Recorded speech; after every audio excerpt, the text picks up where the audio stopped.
All right, welcome back, everybody. We are diving deep today, and let me tell you, this one is gonna be juicy. Kendrick Lamar's 2025 Super Bowl halftime show. Oh, this one had everyone talking. Absolutely, it did. We got all the sources right here, and well, I think you'll see why we just had to break this down. That's a lot to unpack. It is.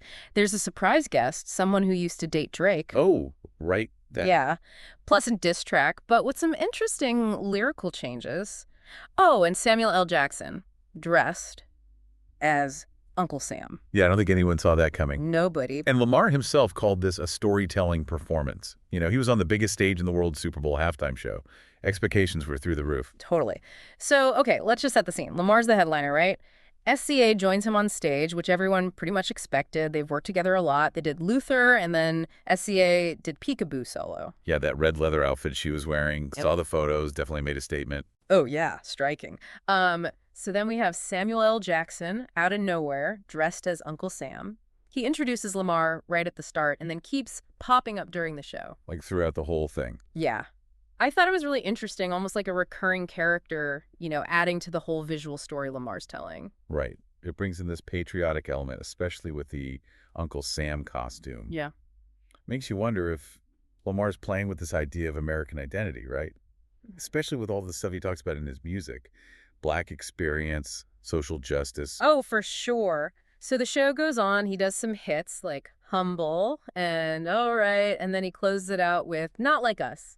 This is where things get really interesting. This song, a lot of people see it as a diss track aimed at Drake. And they've had this back and forth for years now, right? Oh, yeah. This feud goes way back, like to 2010 or something. Yeah, it's like a chess match, you know. Every little thing they do, every lyric, fans analyze it all. Totally.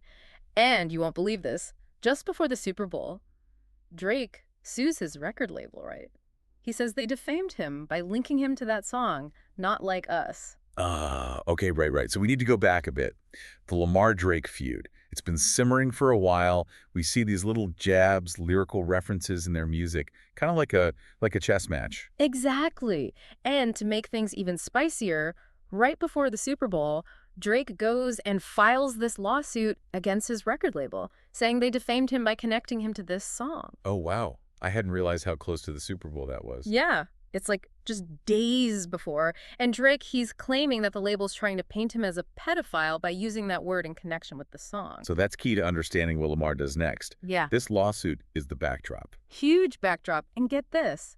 During the Super Bowl performance, Lamar leaves out the word pedophile when he sings Not Like Us. Whoa. He changed the lyrics on purpose. Oh, yeah. Super deliberate. It's like a direct response to that lawsuit. Wow. That's Lamar taking control of the story right there. He's acknowledging the controversy, but he's presenting it on his terms, changing those lyrics. Exactly. And then there's this quote from Lamar during the performance. He says, I want to play their favorite song, but you know they love to sue. Pretty clear jab at Drake, don't you think? Oh, absolutely. He's playing with the audience, bringing them into this feud, but he's doing it on his terms on this huge stage. And then, remember how we said there's a surprise guest with a connection to Drake? Well, during Not Like Us, Lamar brings out Serena Williams as a dancer. Wait, Serena Williams? As in the Serena Williams? The one and only. And remember, she and Drake briefly dated, like back in 2011. No way. Wow, this just keeps getting more layered. Bringing out Serena, who has her own history with Drake, adds a whole new dimension to this performance. It's a lot to process. Was it a calculated move to get under Drake's skin? Maybe. Or was it a way to reclaim the narrative around Not Like Us? Shift the focus away from that controversy to something more positive. Celebrating Compton, maybe. Lamar and Serena, they're both from Compton, right? That's true. He's highlighting their shared background, their success. It's like a visual representation of, Black excellence. Two people from the same place reaching the top of their fields. Yeah, exactly. But I mean, bringing up Serena, considering her history with Drake, it's kind of a power move, don't you think? Oh, for sure. It's a bold move, gotta give him that. Definitely got people talking, especially those who follow this whole Drake-Lamar saga. Yeah, for sure. So we have SCA, an expected guest, and then these totally unexpected appearances by Samuel L. Jackson and Serena Williams. But Lamar's control over this narrative, it wasn't just about who was there, but also who wasn't. Oh, right. Lil Wayne, he was pretty public about being disappointed he wasn't invited to perform, especially since the Super Bowl was in his hometown, New Orleans. Yeah, I remember reading about that. It's like this whole other side of the music industry, right? Even someone as big as Lil Wayne can feel left out, especially on a platform like the Super Bowl. Absolutely. It highlights the decisions artists have to make, the dynamics involved. It seems like everything worked out okay in the end, though, right? Wayne and Lamar talked, and Wayne understood it wasn't personal. Yeah, from what I read, they're good. It just adds this whole other layer to the story. Hmm. You know, Lamar's making these deliberate choices, who's in, who's out, really drives home the point that he's controlling the message he's putting out there. Absolutely. So as we get deeper into this, it's clear that Lamar wasn't just putting on a concert. He was crafting an experience, a story with all these layers. It's like so much more than just the music, right? It's about the message. Exactly. It's fascinating to see how much thought he put into everything. Yeah, he's making us think, really think about what we're seeing. It's smart. He's not just giving us the answers. He's giving us pieces. Mm-hmm. And then we have to figure out how to put them together. It's like a puzzle. And that brings us to the end of part 1 of our deep dive. We've set the scene, talked about the main players, and started to unpack some of those layers, but trust me, there's so much more to come. Welcome back to our deep dive into Kendrick Lamar's Super Bowl halftime show. We were just talking about how Lamar was really in control of the narrative, from the guests to even who he didn't invite. Yeah, and that control, it's really obvious when you look at how he closed with Not Like Us. So much going on with that song, especially with Drake. And that lawsuit against his label just before the Super Bowl. Right. You sent me some articles about that whole thing. Can we go back to the beginning a bit? Why is Not Like Us considered a diss track? And why at Drake specifically?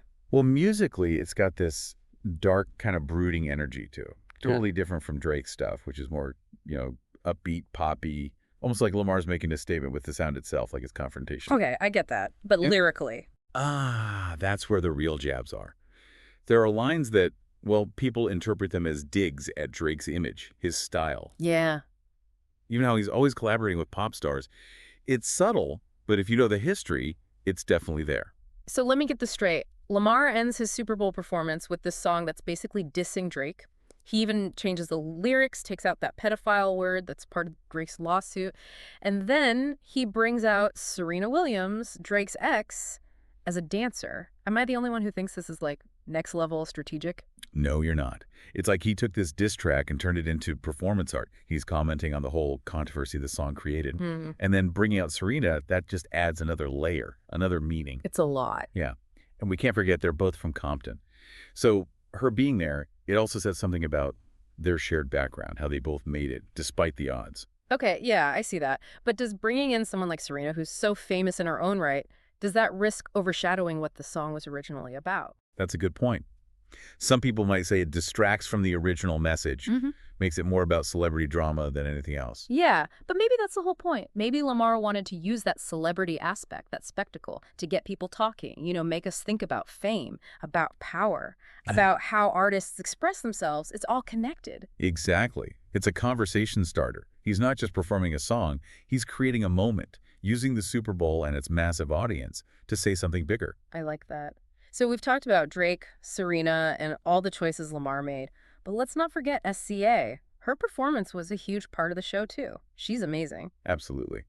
Peekaboo was a standout moment, and that red leather outfit, we talked about that before, but it really added something visually. And you mentioned how SCA's style is often described as ethereal, soulful.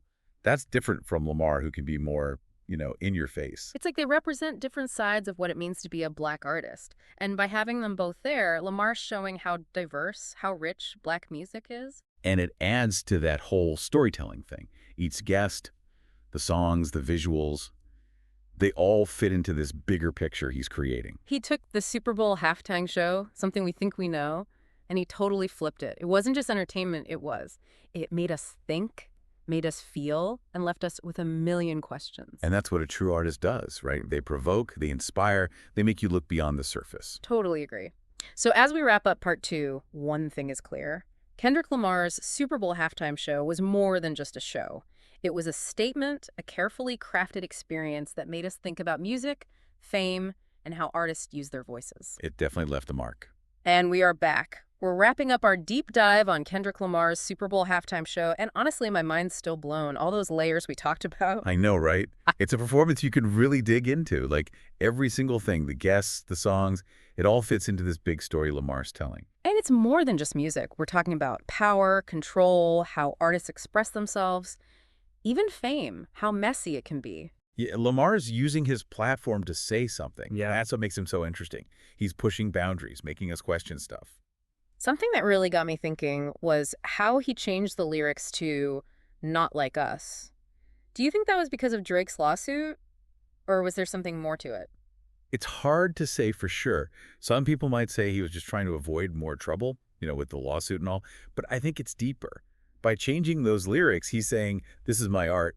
I decide how it's presented. It's like he's acknowledging the controversy, but he's not letting it define him. Exactly. He's taking back control, using this Super Bowl, this huge platform, to make his own statement. Yeah, I hadn't thought about it like that. And remember, this is all happening at the Super Bowl, millions of people watching, and he uses that moment to say something really powerful, something personal and political. A big statement. It is. We talked about Serena Williams' appearance, too. I'm still processing that one. Was it a diss at Drake? Was it about Black excellence? Or maybe it was about fame, relationships, all that tangled stuff. It's cool because it could be all those things.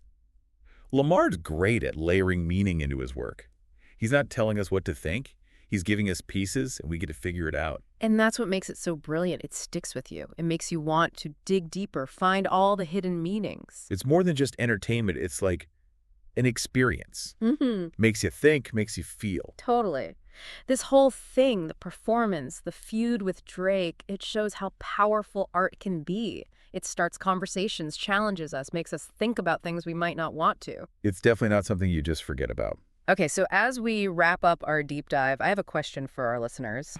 After hearing all this, after thinking about everything we discussed, what do you think Kendrick Lamar was trying to say with his Super Bowl halftime show? What message did you take away? There's no one right answer. It's more about engaging with the art, thinking critically, letting yourself be challenged. It's like art is a conversation. The artist and the audience were talking to each other. Mm. And Lamar, he gave us a lot to talk about. He really did. Thank you all for joining us for this deep dive. Keep exploring, keep questioning, and keep those conversations going. We'll catch you next time.